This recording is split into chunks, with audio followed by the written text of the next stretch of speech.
Hey family, thank you for tuning into Our Roots podcast with Joseph Baba Ifa. We're only the strongest roots see the light, brought to you by Botanica candles and more. And if you haven't had the opportunity, please hit that like button and smash that subscribe button. What's going on, Phil? Hey, happy Sunday, man. It's good to see you. How are you? Pretty good, man. You see I got that silver bodyguard in the back right there watching my back. I love it. Congratulations again on the achievement. 100K, bro. Yeah, man.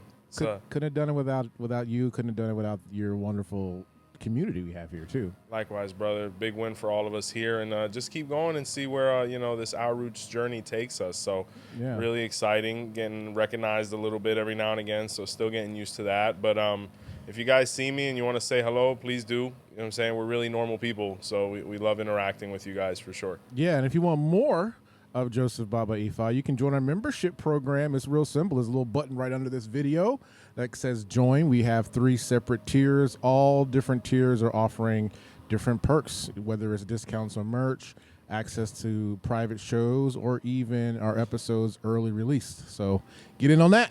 Definitely, so we can interact on a much more frequent basis, guys. Well, today's episode is Ifa fashion and accessories. Now, Phil, you know me. Usually I'm not wearing anything Ifa Orisha when I'm not working because, I'm usually very overstimulated. But when you usually see somebody out and about, you're able to recognize them based on the various things that they're wearing, that they practice Ifa Orisha or Santeria. So I get a lot of questions of people saying, well, Baba, what does all these different things mean? Where do they come from? Why do we dress this way? Why do we have these customs? And what I wanted to do is delve into various 𝗀𝗲𝗍s that talk about the different things that we do wear, right? So, Okay, all right. I'm going to start from the top and then work my way kind of down the body, right? When we look at the 𝗀𝗲𝗍 of 𝗵𝗶𝗍𝗶, right, it speaks of the head very fervently, right, as basically the seat of destiny, the most important part of our body. Even though the heart keeps the blood flowing, without a sound mind, really, we don't get a zest or joy out of life. So in the 𝗀𝗲𝗍𝗶, and even my 𝗀𝗲𝗍 speaks of this to a certain degree, the head would pick up influences, right? And, it really didn't understand why. It was feeling kind of off, headaches, etc. It felt kind of exposed. And what occurred is Ori went for divination with Orunmila. And the 𝗀𝗲𝗍𝗶 was revealed for him once more, where Ifa said that it needed to have something to cover it and protect it and bless it to be able to maintain it in its perfect aligned state. So a couple different characters presented themselves, but the most primordial one was 𝗿𝗶𝗸𝗏, where 𝗿𝗶𝗸𝗏 actually placed the white cloth on top of Ori, or the head, and confectioned the hat. Another 𝗀𝗲𝗍 that speaks very heavily of this as well is the 𝗀𝗲𝗍 of 𝗵𝗏, as the owner of the hats, and ironically 𝗀𝗶𝗍𝗏 is Iyob's first and favorite son. So when Ori put on the 𝗵𝗏, as it's known, or the 𝗃𝗏𝗏, 𝗵𝗏 meaning hat, 𝗃𝗏𝗏 meaning head covering, usually making more reference to women's, head wraps.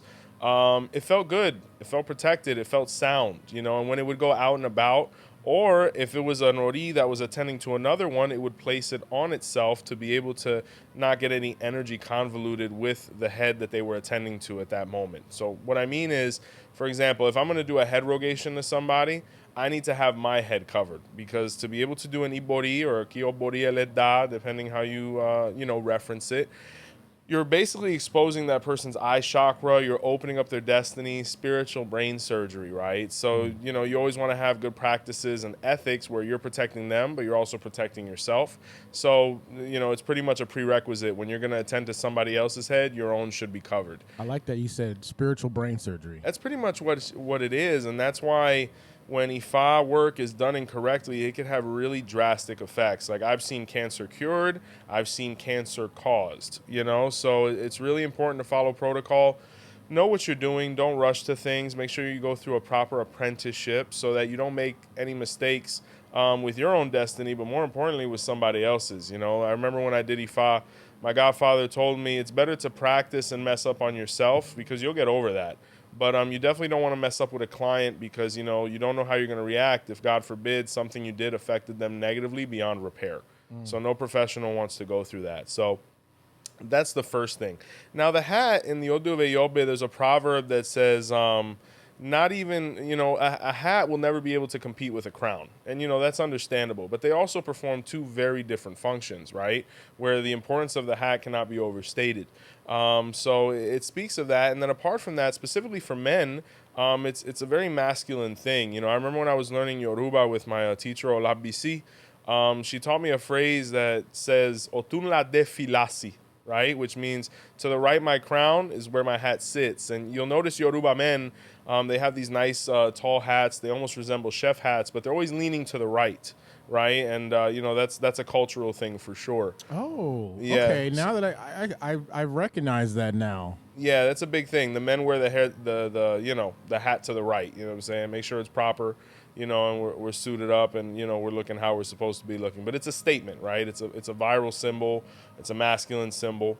Just like the female head coverings are, right? And kind of translating to that now with the ashola, or the famous 𝗃𝗍𝗃 wraps that you see on Yoruba women, where they wrap their hair in these beautiful cloths and their heads and whatnot. And the first Orisha to actually do that was the Orisha 𝗃𝗶𝗸𝗏, which was the famous story where she cut her ear off for Shango's soup based on 𝗃𝗶𝗹𝗁's malicious plot to cause their divorce and separation. It's one of my favorite stories. Yeah, right. Yeah, not for 𝗃𝗏𝗍𝗏, but it is an interesting one. So when that happened, she didn't want Shango to see her ear, so she actually wrapped her head in the 𝗃𝗍𝗃 or turban, what have you, where ultimately she was exposed because obviously after cutting off her ear, it started bleeding out, causing their separation. But being that 𝗃𝗏 is seen as the Orisha of the home, the woman of the home, it became a very feminine symbol as a way of protecting a woman's, feminine power. You really expose your head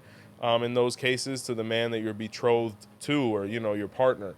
So you see that being very commonplace, and that's what 𝗃𝗏 was trying to accomplish there, but she wasn't given proper advice.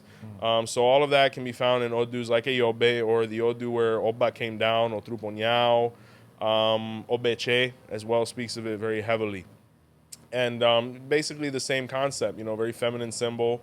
It's meant to attract attention. It's meant to, let people know their relationship status and whatnot.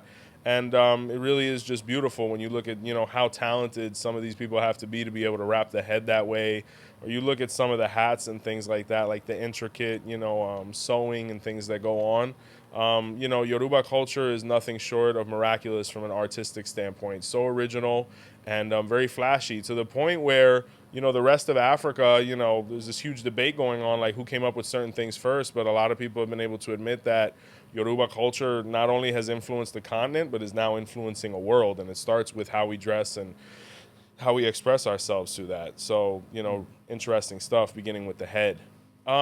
Even though it's not necessarily an accessory, I don't know if it can be considered fashion, but to go a little bit lower, the facial markings, right? The tribal markings of the Yoruba tribes and clans can be found in odus like 𝗃𝗏𝗄𝗀, right?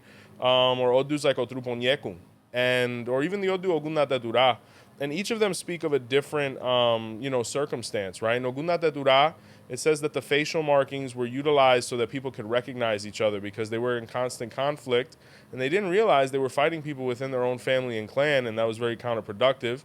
So each city-state, each position, all convoluted together, each of them have their own markings, where, our ancestral tribe within the Lukumi tradition are the three, horizontal marks, kind of resembling the leopard, right? So that's where that comes from, but you can see variations of that all over Yoruba land. So, to be able to identify. These same odus, like 𝗃𝗏𝗄𝗀 and 𝗃𝗏𝗏𝗃, speak of basically patakis of where people, not only wanted to identify each other, but they also wanted to be able to show their status without having to say a word.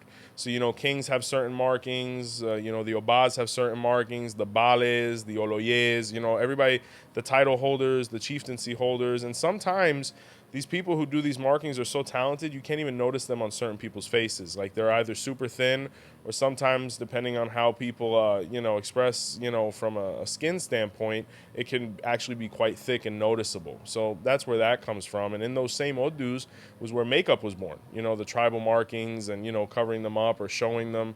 All of those concepts were born there, and that's something that's very Yoruba, for sure. Where you see a lot of our indigenous brothers and sisters or practitioners actually have them done. Some of the brothers in Cuba have them actually done as well. You know, and then the way we kind of mitigate that for people who have visited a house where an Orisha ceremony has taken place, you'll notice that the 𝗃𝗷𝗶𝗶 will have, you know, markings on the face and whatnot. All of that comes from this as a sign of their status being newly crowned and being accepted. And the reason in the New World it wasn't adopted wasn't because of anything other than secrecy. We didn't necessarily want people knowing who we were or what we represented. So things became much more discreet, and we kind of found ways around that, you know. So that's why you haven't seen that custom really take hold over here, simply because Western culture really doesn't accept that per se. But we're still able to manifest our faith in a way where we're still legitimate, just not as expressive, right, or exposed. So there's that. Now moving down, the neck, right? You know, the big thing is the necklaces. You know, whether you're walking around New York, you're walking around Miami, the first thing you usually notice is the Ilekes, right? Or the Elekes as they're known, the necklaces. Now there's various ones and various styles to kind of understand what each one means, right? So we have a video called, you know, Elekes, Do I Need Them? Right? Because in the New World, there was this process that was innovated where 5 necklaces were given as an initial step into the spirituality of Orisha, right? Where it's Elekes, 𝗿𝗶𝗸𝗏, 𝘃𝗵𝗿, 𝘃𝗍𝗏, and Oshun. And the reason these Orishas and combinations were identified as, you know, entry level is because these were the 5 most prominent clans in Yoruba land before coming over to Cuba. And what happened is they saw it as a way to be identified and, you know, be noticed as, you know, a practitioner of Orisha that wasn't necessarily initiated into priesthood rites yet. But, you know, based on the Odu of 𝗿𝗶𝗸𝗏, at least in our personal spiritual house, we don't confection this initiation upon people. Simply because the Odu of 𝗿𝗶𝗏 speaks of when Orisha and Ileke were married, but they went for divination together, and the Odu of 𝗿𝗶𝗏 was revealed for both of them, where Ifa said that Orisha should go down first before Ileke, so that Ileke had a body to sit upon. So when Orisha came down and fulfilled all of its rites, then Ileke followed and landed right where, you know, it is till this day, around the neck near Ori. And till this day, 𝗿𝗶𝗏 says we should follow this same process where we should have the Orishas before we wear their necklaces. So with the necklace ceremony, usually the person doesn't have anything, right? That's why the Odu of 𝗿𝗏𝗏 says the first necklace and paraphernalia we're supposed to receive is 𝗃𝗏𝗏𝗏, which is the green and yellow or green and brown, depending on whichever tradition you practice. And that necklace, being that it was the first one to really thwart death, is the one that empowers all the other ones. That's why it's meant to be the first one, because that's how the other necklaces know where to go. So with that, you're going to see a couple different styles, right? Each Orisha has its own combination. Some Orishas don't have necklaces. I see more necklaces now than ever before. But before, certain like Orisha Dimu or minor deities didn't have necklaces, and they do now. In Africa, there's certain Orishas that don't have necklaces at all. But you're going to notice a couple different things. At least on the Lukumi side, the single thread necklaces are usually for people that have received a deity, and that is all. You're going to notice there's another one called a masito, or a collar de vestir, as it's known as sometimes, which is basically a dress necklace, where it's basically a maso or a braid, much thicker than the single threaded one, in the combination of an Orisha. So for example, let's say someone has hand of Ifa, right? They're probably going to wear the single thread necklace and bracelet, which is, you know, to identify them as, you know, just simply initiates of hand of Ifa. Whereas somebody such as myself, whether it be a necklace or even the bracelet I have on, you know, it'll probably be thicker, it'll have more braids, you know, it'll be much more prominent, kind of exposing me as a 𝗃𝗏𝗏 if I want to be exposed at that moment. And it's the same thing with the other Orishas as well. There's a big difference between somebody wearing a single threaded red and white necklace and then somebody wearing the big 𝗀𝗃𝗃 necklace, you know, to kind of say, hey, I have crowned 𝗀𝗃𝗃. And then you have an even bigger one, which is known as the 𝗃𝗏𝗏 or the 𝗃𝗏𝗃𝗃, the 𝗃𝗏𝗃𝗃, which is the collar de maso, which are these beautiful big, you know, necklaces that usually live on top of the Orisha, right? Or unless we're being initiated. Like you'll notice if you're present at a drumming ceremony where an 𝗃𝗏𝗃 is being presented to the drum or a 𝗃𝗏𝗏𝗃 is coming out of the room for the first time, they're going to have this big, fat, beautiful necklace kind of draping over the left side of their body, symbolizing them as priests or new initiates as well. And all of these things are based in Odu, but it's so you can kind of understand what each of them represents. And then apart from that, there's a whole nother one that the Babalawos wear, which is known as the 𝘃𝗶𝗱𝗃𝗀𝗃, right? The 𝗃𝗀𝗃𝗃, which is basically a maso, but it has beads from all the other Orishas apart from Orunmila, and we'll explain that pataki now in a moment. And then you also see another similar one, which is the collar de bandera, which is usually worn by our brothers in Mayombe and sisters in Mayombe, which is basically an egun collar that was kind of adopted to represent Egun from a palo standpoint, that has all the different beads of the Orishas. But in reality, what's occurring there is because the beads for Egungun, or spirit worship in Africa, are actually pretty all synonymous, where it's a bunch of mixed colors. So what happened was to not have them all jumbled up together, even though now you're seeing more of that, where the beads don't necessarily have a sequence, it's just a bunch of different colors. Before, they used to do each Orisha, there was a chain on there. Some brothers and sisters would have their mpanga hanging from there, things like that, or the black cowrie shells that the Mayomberos use as a way to kind of show, hey, I'm initiated in Mayombe, or I'm a tata, I'm a yaya, etc. So you're going to see all those different styles. So that's where that comes from. And the reason that all the different colors and whatnot, it represents all of our ancestors, all of the different plants and things that you can find in the jungle, which is where we derive our power from. But going back to the first expression, apart from Obekana, the single thread green and yellow necklace for Orunmila can be found in the Odu of Baba Wanimeyi, right? And what happened was death and sickness were hunting Orumila's children, and they were looking for a way to defend themselves. And Orunmila did divination for them, where 𝗃𝗶𝗶𝗃𝗀𝗃𝗃 was revealed, where Ifa identified these, paraphernalia or accessories to wear to protect them against different things. So the bracelet actually protects against death. But when death would come and they didn't have anything around the neck, Arun, or sickness, would penetrate the body and they would transition anyway.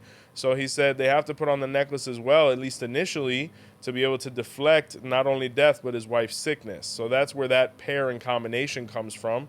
That's why you receive both of them in the hand of Ifa, right? Now, when we talk about, these single-threaded things, specifically within Orunmila, you're going to see various Odus that speak about the 𝗃𝗃𝗃 or the Ileke. 𝗵𝗶𝗸𝗃𝗃 speaks of the 𝗃𝗃. 𝗹𝗶𝗸𝗃𝗃 speaks of the 𝗃𝗃. 𝗃𝗀𝗃𝗃𝗃 speaks of the 𝗃𝗃 as well. It literally means 𝗃𝗀𝗃𝗃 means 𝗃𝗀 tied the 𝗃 on the wrist. So, you see various aspects that explain why we wear these things. Now, to jump from the single-threaded to more the priesthood braided one is in the Odu of 𝗃𝗏𝗋.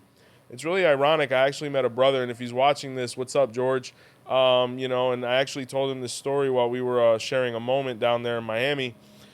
And he was explaining to me his Odu and things like that. And, I was able to share him this story because there was actually an 𝗃𝗏𝗋 at my Ifa, my godbrother Camilo, or Camilo. And in that Odu was where Orunmila would wear the single-threaded green and yellow necklace and bracelet, right? But people wouldn't salute him because they thought he just had hand of Ifa. So he was a little frustrated because he's like, I'm not on an ego trip, but, people don't even, recognize all that I do for them. There's no homage. Like, for this, I wouldn't have spent all this money to get to this position or studied so hard. So he went to visit some other Babalawos. Divination was performed. 𝘃𝗍𝗋 was revealed, where Orunmila was told to perform sacrifice to 𝘃𝗍𝗂, right? Because it was also revealed that death was hunting him. And he went to visit 𝘃𝗍𝗂, gave 𝘃𝗍𝗂 a rooster. He had a couple extra materials from the ebo, strings, beads, beans, worms, things like that. And 𝘃𝗍𝗂 said, come back in 3 days and stay here, and I'll be back in 3 days with what you need. And 𝘃𝗍𝗂, through his artistic ability and innovation and divine inspiration, actually constructed this right here, which is the braided ide of the Babalawos or Orisha priests. And he actually put it on Orunmila's wrists, and he said, this is how people are going to be able to distinguish you as a Babalawo, so you receive the, the pertinencies that you deserve. And then apart from that, death is going to leave you alone because it's going to recognize you as a little bit elder, and that you were able to basically facilitate everybody else to get it being their spiritual father. So when Orunmila hit the street, people saw the big ide and the big necklace, and they were like, oh my God, Orula, we had no idea, this, that, and the third. And basically everybody was touching the floor left and right, So he was able to not only find his prestige, but also his salvation. So that's where that comes from, right? In the Odu of Obeyonu, right, which is the famous necklace that the 𝗃𝗍𝗶𝗍s wear, usually after we receive 𝗀𝗏𝗏. In some houses, they give it initially. Now, as well as the implements of Ifa, the necklaces of Orisha, the large masos and things like that were born here as well. They're also in 𝗿𝗶𝗸𝗏 as well. And what happened here is, I believe his name was 𝗃𝗶𝗱𝗲𝗁, right? The Awo of the yam. And he was suffering from stomach ailments, where 𝗿𝗶𝗸𝗁, that's why you actually tap your stomach and blow your fingertips, because it says that the person's stomach comes down cursed. You have to be very careful with their stomach, make sure they're eating the right things. Try not to ingest witchcraft in the house of somebody that you thought was a friend that put a powder in it. Ugly stuff. But that actually happened, and he started really getting like negative effects from it. Another thing is he was a very high velocity 𝗃𝗏𝗏, so he was always giving hand of Ifas and things like that, or performing dafa, and he was starting to feel the effects of it. And he went to visit other 𝗃𝗏𝗏s. Divination was performed with 𝗿𝗶𝗸𝗶𝗏, where once again he had to perform the similar sacrifice from 𝗍𝗏 and 𝗿𝗶𝗸𝗁.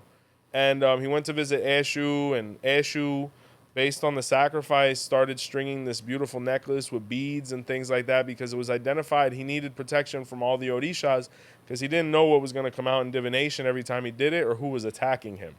So when it was done, 𝘄𝐴 put the necklace on him. He performed divination to make sure everything was going to go well, and his own sign of 𝗿𝗶𝗸𝗁 was revealed again, where all of his enemies started to perish. So that's where that actually comes from, right? It's to protect, the 𝗃𝗏𝗏s when they're, performing spiritual work or practices. So if you think we wear it too much, it's really a way to protect ourselves, right? But the interesting thing is, why do we wear these things on the left? Because there's a big debate as to, do I wear it on the right like they do in Nigeria? Do I wear it on the left like we do in the New World? What we substantiate ourselves on is that the left side of the body is actually the one that needs the most attention, right? It's where the heart situates. It's kind of a way to maintain 𝗻𝗍 within the heart, or a way to ensure that, the heart is protected. So that's the first thing. And then in the Odu of 𝗃𝗏𝗶𝗍, it says that the left hand needed more assistance than the right hand, because the right hand was righteous and the left one was evil. So, the reason we put all our paraphernalia on the left is a way to constantly be correcting the left. Who lives on the left? A gentleman known as 𝗿𝗏𝗍, or 𝗄𝐴, right? The owner of the left. So we're constantly putting things on that side of the body to counteract 𝗄𝐴's temptations, distractions, all of those other things. So that's why we base ourselves on that. But mind you, you can pretty much wear any of these things anywhere and they'll function. You might see somebody with an ide on their ankle. You see a lot of the sisters wear the fertility beads around their stomach.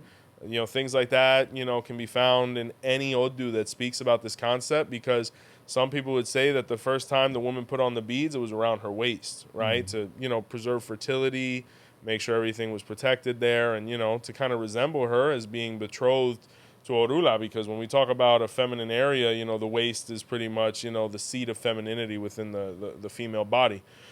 So all of those things kind of explain why over there they don't really, focus on that. They'll have the ide on anywhere. And we can as well. Sometimes I wear this on my right wrist. I mean, when you're studied and you know what you're doing, you know what your options are. So it really doesn't matter where you put it as long as it's on. The necklace, the bracelet, what have you, right? Okay.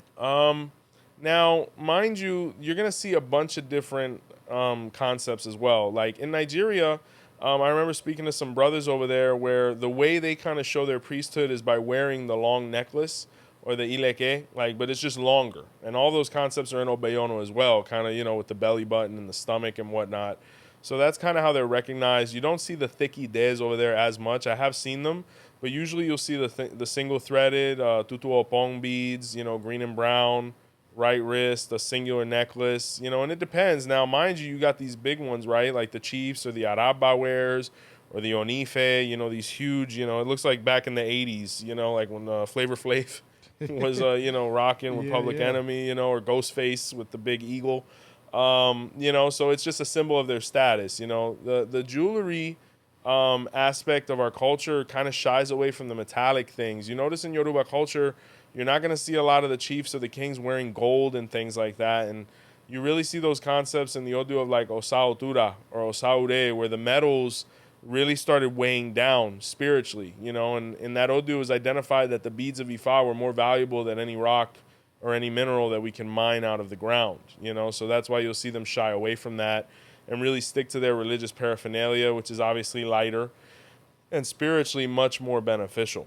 So you're going to see a bunch of different combinations, necklaces, whatever. And some of the things you might actually see on our side, Lukumi wise, you might see the metal bracelet of 𝗶𝗸𝗲, which is customary. If you initiate in Lukumi, you know, it kind of represents us all being children of 𝗶𝗸𝗲 and him kind of being the supervisor of the 𝗃𝗏𝗶 process. So you're going to see, you know, definitely the children of 𝗶𝗸𝗲, or most santeros actually wear it. They'll wear a combination of that silver bracelet, their priesthood bracelet, and their mano orula if they're not bawalaos, you know, so that's pretty common. I used to wear it quite a bit. Mine wasn't real silver though, you know, Cuba has a lot of necessities, so it started rusting. So Oh no, was it turning you green? yeah, pretty much. It was real fugazi, you know, so I had to leave it on top of 𝗶𝗸𝗲, and you know, it's there. It's beloved, but you know, I had to retire it. You'll also see another one that's twisted metal, which has to do with the Orisha 𝘃𝗀𝗃𝗃. And it kind of makes reference to the hunters and things like that. It looks like 𝗶𝗸𝗲's, but it's a double kind of twisted braided helix situation, you know. So that represents the initiates of 𝘃𝗀𝗃𝗃 who've received them, but usually the people crowned 𝘃𝗀𝗃𝗃 are the ones that wear that more. And then there's a whole other thing called a 𝗃𝗶𝗱𝗏, right? And this is really interesting because you usually see this particularly with the people initiated into 𝗵𝗶𝗶𝗍𝗍, right? And it's basically goat skin with cowrie shells and the beads of the path of 𝗵𝗶𝗶𝗍 that you've received. I have seen them with Eshu as well, the warrior deities as well, 𝗀𝗲𝗄𝗎 𝘃𝗀𝗃. It kind of makes reference to them as hunters. A lot of people don't realize that 𝗵𝗶𝗶𝗍, he has another name known as 𝗵𝗶𝗸𝗍, where there's this huge debate as to whether he's 𝘃𝗀𝗃's father or if 𝗿𝗲 the deity is, right? Where it kind of may have got convoluted when it came over the ocean to the New World. But it makes reference to the skins and things like that that they utilize. You know, as hunters, they break down the whole body. The skin is used for whatever, whether it be to sleep, protection. All of that could actually be found in my sign of 𝘃𝗶𝗍𝗁, where the skins started, you know, being utilized for, you know, various things. The 𝗿𝗶𝗸𝗏 speaks of this as well. So you might see that as well, and that's usually making reference to them being crowned one of the warrior deities or actually being initiated into 𝗵𝗶𝗶𝗍𝗏. So that's known as a 𝗃𝗶𝗏, right? So we've gone over next. 𝗃𝗶𝗏? A 𝗃𝗶𝗏. Okay. Yeah, yeah. You know, you hear 𝗃𝗏, you know, as well in nice Latin lingo. But that pretty much goes over, you know, the beadwork and things that you might see. You could even see sometimes the kings, especially the Onife, he'll have his crown, right? And it'll be like a beaded veil over his face, kind of just making reference to his regalness, that we're not worthy to look him in the eyes, you know, being that they're the living Orishas on earth, you know, like the Onife is like literally, you know, a living descendant of Oduduwa. You know, really more the Alafing, because there's the debate that the Onife is actually a descendant of the adopted lineage. The brothers in Benin are literally like the descendants of Oduduwa, you know. So, you know, it's a reference to their regalness. A lot of people also like to mention that, you know, the Yoruba headdresses and wares and the crowns really resemble a lot of things you might see on aliens. So that's always been interesting, because when you kind of look at our crown work, it kind of looks like a beacon, or something like a satellite or an antenna, like, hey, I'm here, you know. So there's been a huge debate on that as well, especially with the elongated forms.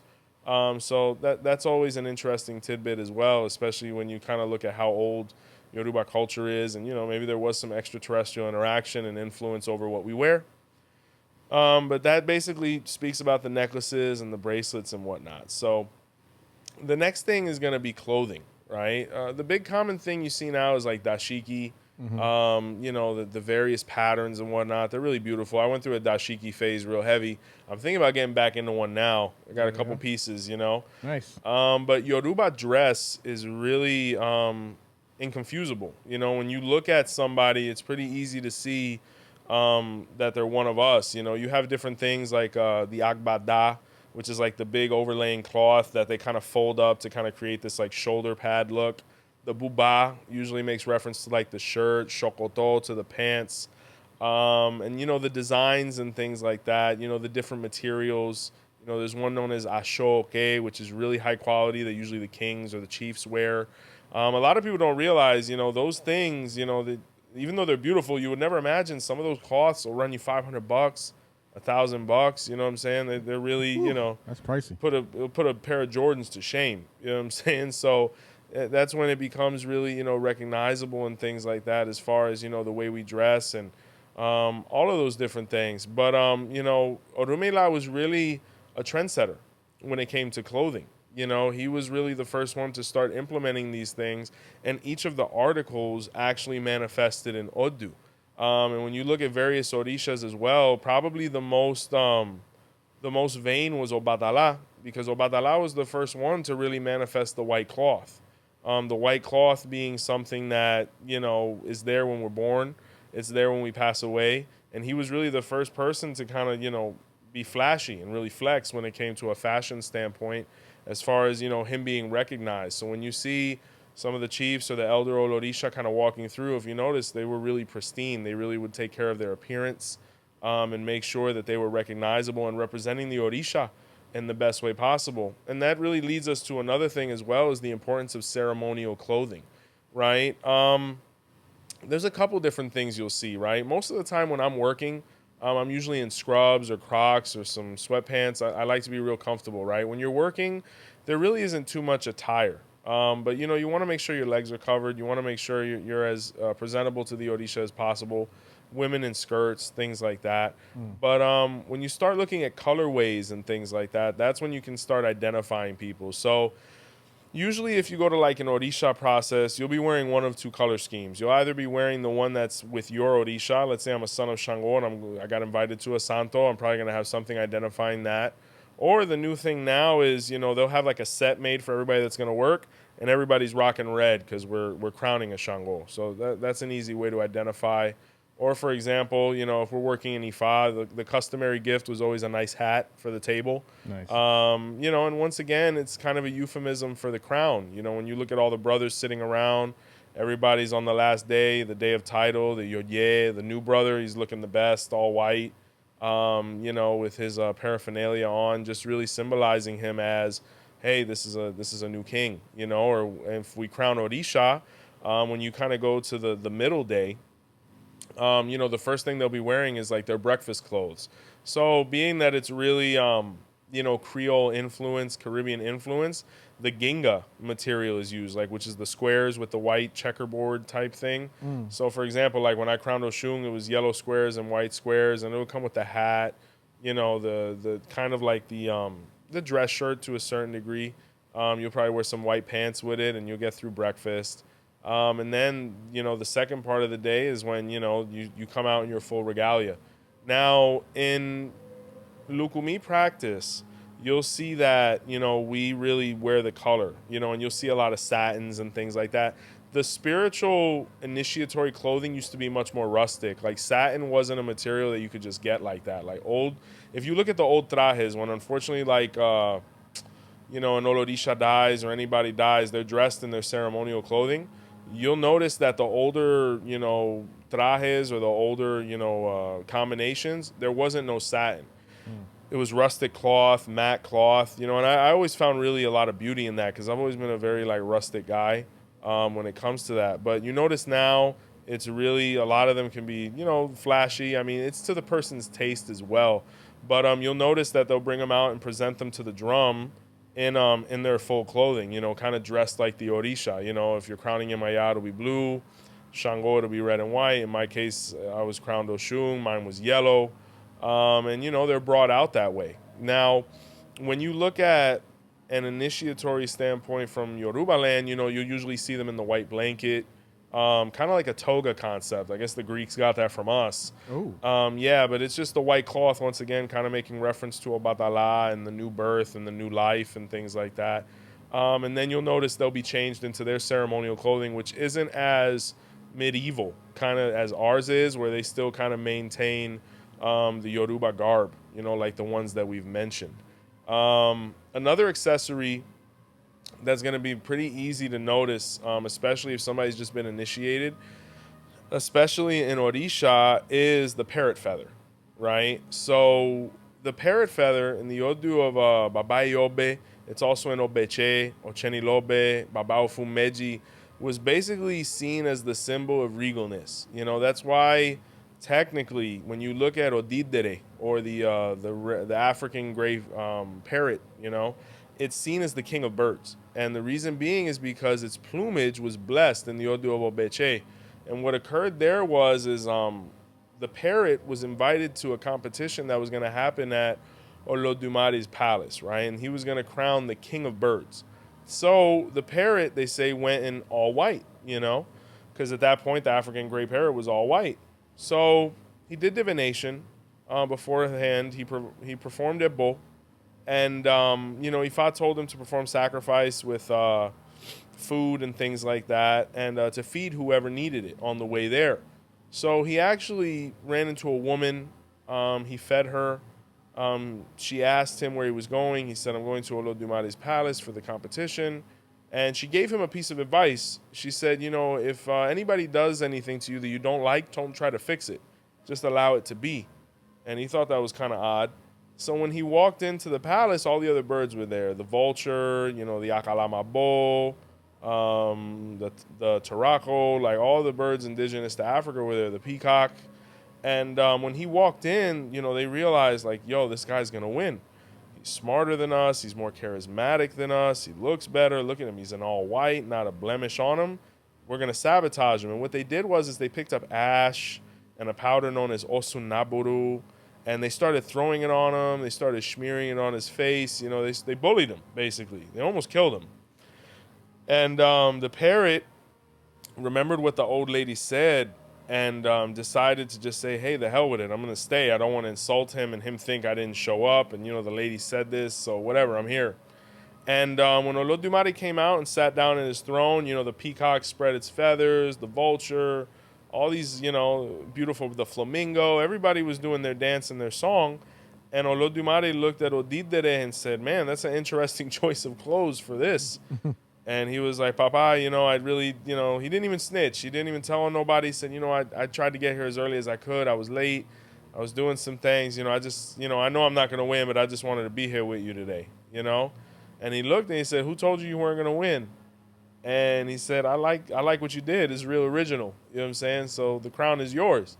And he said, that red feather is what really got me. So for people to get my attention, people have to wear the red feather. And that's why when we crown people, you know, the red feather is there, you know, the 𝗃𝗶𝗱𝗏 or 𝗃𝗶𝗍𝗏, you know, and it was seen as a symbol not only from a regal standpoint, but from a prophetic standpoint. You know, the Odu of 𝗃𝗶𝗱𝗏 speaks of a concept of oniwasu, which makes kind of reference to, you know, prophecy and things like that. So it says that when the red parrot feather is at the climax of the head, it really allows for, you know, that divine thought or prophecy or vision, which is kind of what we want from the people in power spiritually. You know, you look at all the kings of Yoruba land, the queens, the princesses, all these people, we look to them for that guidance. You know, whether it's over there in Cuba, whoever, the parrot feather is one thing that's going to be super recognizable immediately, right? You know, footwear and whatnot, it's usually leather sandals, things like that from a rustic standpoint. I mean, from, you know, a paraphernalia standpoint, that's going to be a huge thing. There is another thing as well that, you know, you might notice. It's known as apo, right? So in the Odu 𝗵𝗏𝗍𝗶𝗏, it speaks of when Orunmila, for the first time ever, was contracted to work in another land, right? Let's say he lived in Ife and they wanted him to perform services in Oyo. He had an issue, though. He's like, you know, I can't divine anything without my iking or my Ifa. But then again, I don't know what to carry them in. I don't know how to carry them. You know, I don't want to lose them, etc.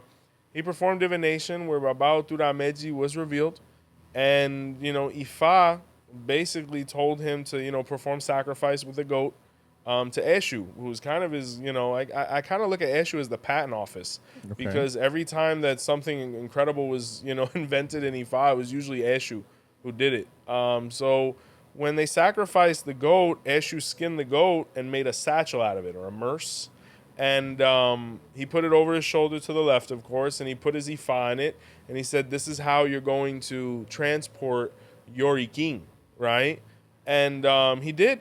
And till this day, 𝗃𝗶𝗸𝗶, which means pocket or basically bag, is kind of customary within, Ifa practice. You see it now. It might not be as necessary now.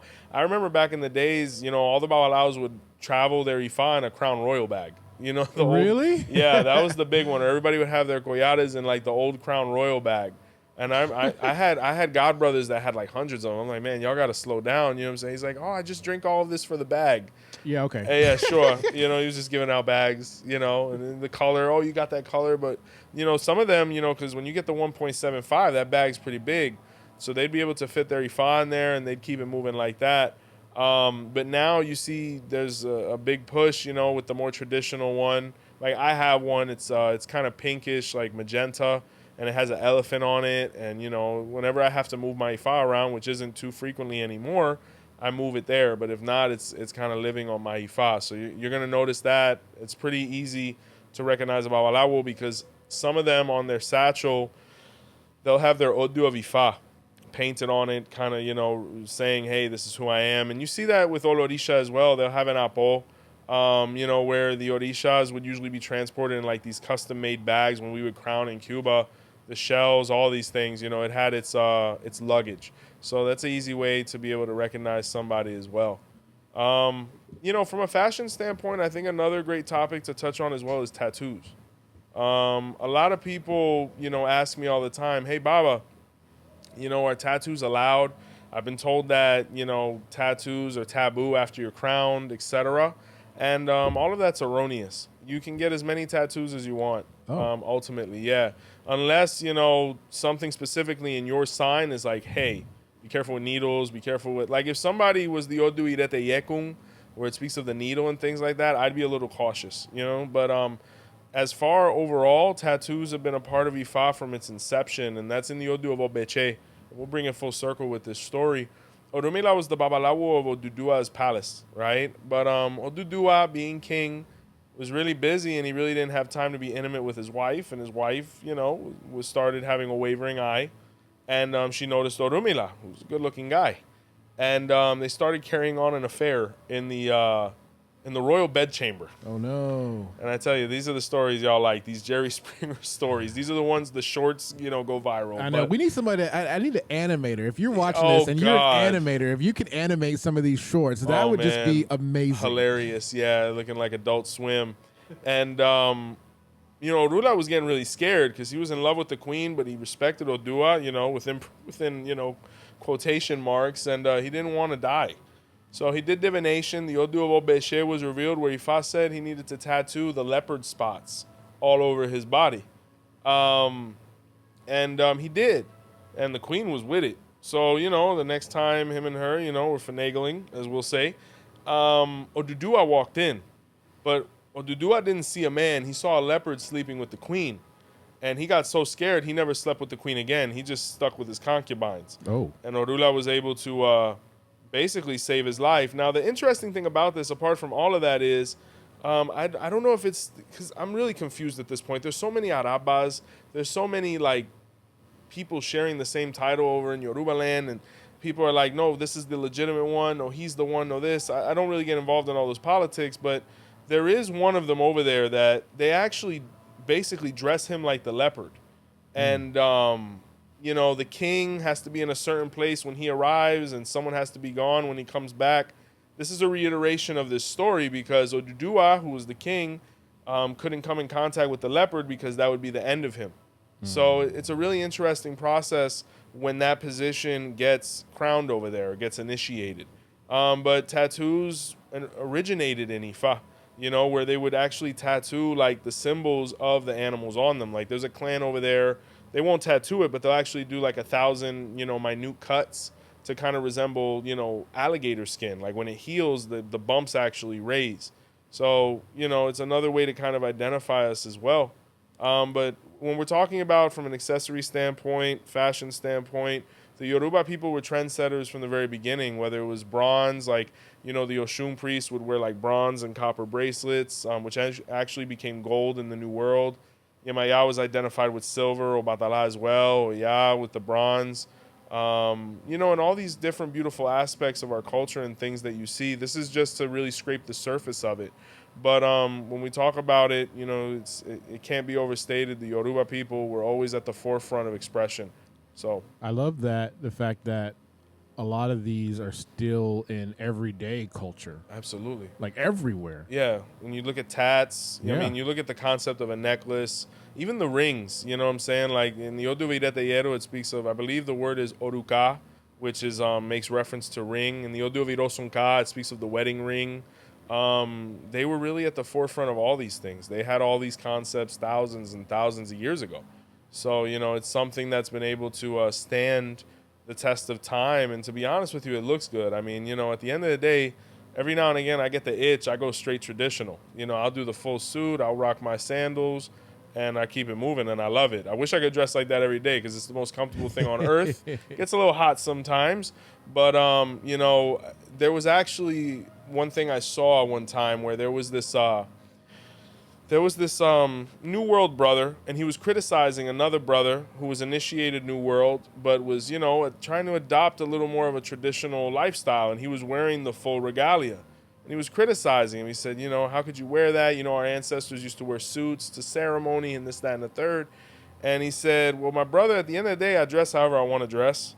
But secondly, you know, I think it's important to pay homage to our ancestors dressing as they dressed as well, because these were things that were completely stripped away from us. So to dress like them is to honor them. To wear what they wore is to honor them. We have to understand that, you know, there is no aspect of our culture that isn't completely influenced by Ifa. So even dressing a certain way has a spiritual connotation. Like I've done readings where, you know, it'll say I have to do something to the head, and all the person has to do is wear a white hat for like 8 days or something, or they have to wear a red shirt. Like though that spiritually attracts energy and whatnot, and they were able to identify that from the very beginning. That's why sometimes you'll get a reading and it'll be like, yeah, don't wear black or don't wear white, or you should wear this thing. Like 𝗃𝗶𝗱𝗲 says the person should wear multicolored clothing, and you know, it's all over the place. Like fashion and accessory are really a huge part of our practice apart from culture. You know, it literally helps maintain our spiritual selves. Wow. Well, you know what else is a part of keeping the culture alive? The VIPs. That is right. Yes, sir. All right, folks. I said this in the beginning of the video. There's a little button right under it. It says join, you know, join our membership program. What that does, it gives you access to more Joseph Baba Ifa. You know, whether it's extra videos, live interaction videos that are more intimate, or discounts on merch, or a plethora of things. So we're going to show some love to the people that show love to you. Here we go. All right, starting with the super fans. We got Jesus Seha. Oh, Jesus, my godson. We got Fair. Hey, thank you. We got Bobani Boom Soto. Awesome. Shout out to Hemp Lord. Oh, yeah. Hall of Fame. All right, and we got the VIPs here. We got Ogun B. Oh, my brother. We got Keys. Eso. Yeah, we got Titus. Guys, thank you. And we got 𝗿𝗶𝗶𝗃𝗃. Awesome. Aboru. Yeah. Shout out to all the members. You're the best part of our channel. All of our viewers are the best part as well. But to interact on a much more profound level with us, be sure to look at the options of the membership program. And if you know somebody that could benefit, please let them know as well, right? A couple closing thoughts, you know, per usual. BotanicaCandlesandMore.com, as well as the store, is open and running 7 days a week for all services and product needs. We do ship. If you can't catch us on YouTube, be sure to catch us on all major platforms from an audio standpoint, right? Yeah, if you're in the elliptical at the gym. Please, you know, to hear our silky voices, me and Phil. And, you know, a big thank you from all of us here. Like, comment, share, subscribe from Our Roots Podcast. Until next time, see the light.